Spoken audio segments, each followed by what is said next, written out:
Hi everyone, Reese here, and today I'm going to give you a quick tour of my Mr. Driller collection. Mr. Driller was an arcade game released by Japanese company Namco in 1999.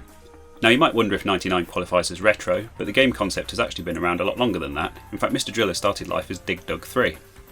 Indeed, the main protagonist of the game, Susumu Hori, is the son of Taizo Hori, the main character from Dig Dug.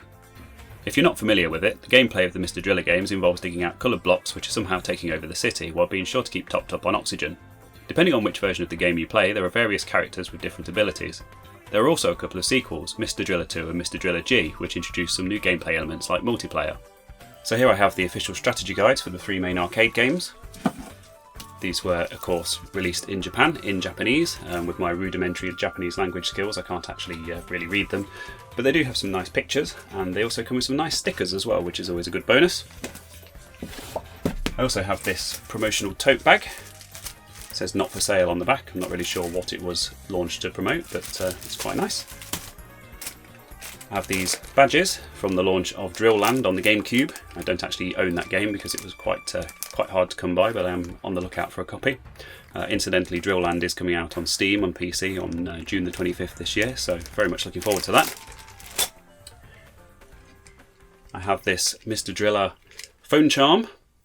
I'm not sure if that was from a vending machine or what, but that's a pretty cool little thing. And I have this phone card. If you remember payphones that take cards as payment, this is a brand new sealed Japanese phone card with Mr. Driller on it.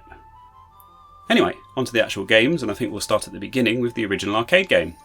And it just so happens that I have the arcade PCB right here. Namco! The immediately obvious thing about this PCB is probably these Sony chips.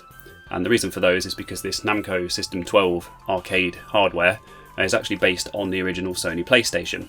The CPU is overclocked, so it's 50% faster than the PlayStation, and it has a slightly better sound chip, but other than that, it's identical. And this board conforms to the jammer standard, which means I can use my supergun to get it hooked up to my TV. And to make life even easier, the board actually supports the JVS, which is Jammer Video standard, so it has a VGA video connector and RCA audio connectors. The supergun uses a Neo Geo AES joystick and hooks up to a standard 4-pin Molex power connector, so I'm using a Pico PSU here with an ATX breakout board.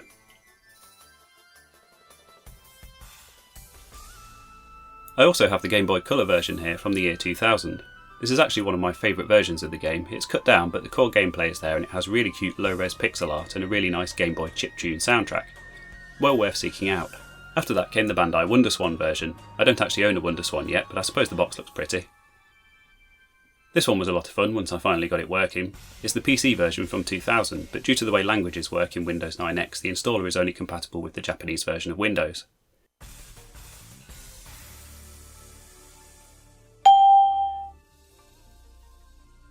I didn't really want to have to reinstall Windows on my lovely NetVista just to play this game, so I found a way of installing it on my Windows 10 PC by installing the Japanese language pack and then manually copying the files over.